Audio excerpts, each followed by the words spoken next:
Bonjour.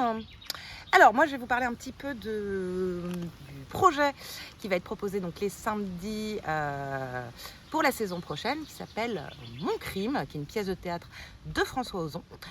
Et donc je ne vais pas tout détailler parce que pour ça vous n'avez qu'à lire le petit papier qui va vous être fourni.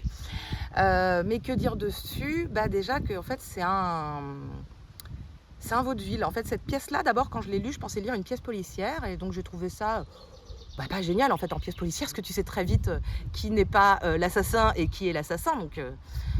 Et en fait après je l'ai relu en me disant mais attends, Lila, c'est une pièce comique. Et là, en effet, c'est très drôle.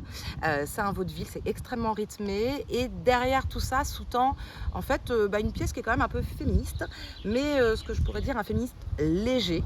Ce qui fait qu'on fait passer des petites infos, des petits messages, mais surtout en rigolant, avec énormément de rythme. Que dire d'autre Peut-être Voilà, pour les vas-y. comédiens, est-ce qu'il y a des challenges particuliers? Enfin, est-ce qu'il y a des difficultés? Qu'est-ce qu'ils vont bosser en jouant cette Ouais, pièce, voilà, quoi? parce que je pense que après ça dépend en effet en fonction de chacun. La difficulté n'est pas la même pour tout le monde. C'est un spectacle qui est vraiment sur le rythme. Donc, comme tout vaudeville, il y a quelques petits pavés entre guillemets de monologues, mais en fait pas beaucoup. C'est des toutes petites répliques. Et vu le sujet et vu la légèreté également de ce spectacle, si on se plante niveau rythme, on n'aura pas de rire. Et si on n'a pas de rire, c'est qu'on s'est raté. Donc ça, c'est vraiment pas si simple que ça. L'autre chose aussi, c'est que sur le papier, les personnages peuvent paraître un peu caricaturaux, mais moi, j'ai pas envie de les travailler de façon trop caricaturale non plus. Et aussi parce que c'est une pièce qui est ancrée dans une époque qui est 1935.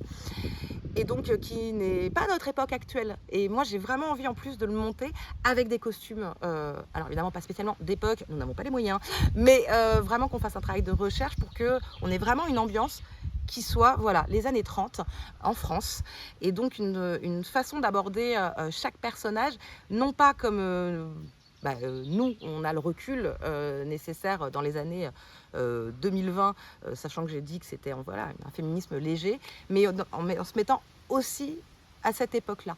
Donc c'est sous une apparente simplicité, c'est un spectacle qui n'est pas si simple, en fait, je pense, que ça. Et ne serait-ce déjà parce que c'est une comédie, et que les comédies, si ça rigole pas, c'est raté. Voilà. Mais un gros travail de rythme. Ça, je pense que c'est le plus important dessus. Après, il n'y a pas énormément de texte.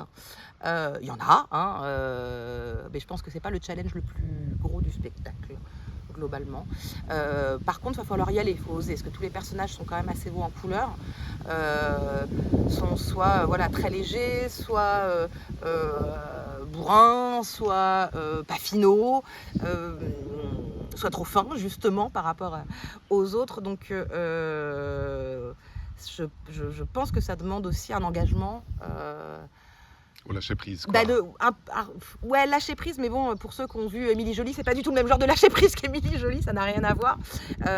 Mais en tout cas, de pas être trop timide, ou en tout cas d'aller, peut-être que pour le challenge, c'est peut-être pour les gens qui sont peut-être un petit peu plus réservés ou timides, ça va être un peu plus pas compliqué pour eux, mais ça va être leur petit challenge de se dire chaque personnage est présent, quoi. Il est vraiment là et doit être visible sur scène. Donc on peut pas se cacher dans un coin, quoi. Voilà, je pense. Globalement.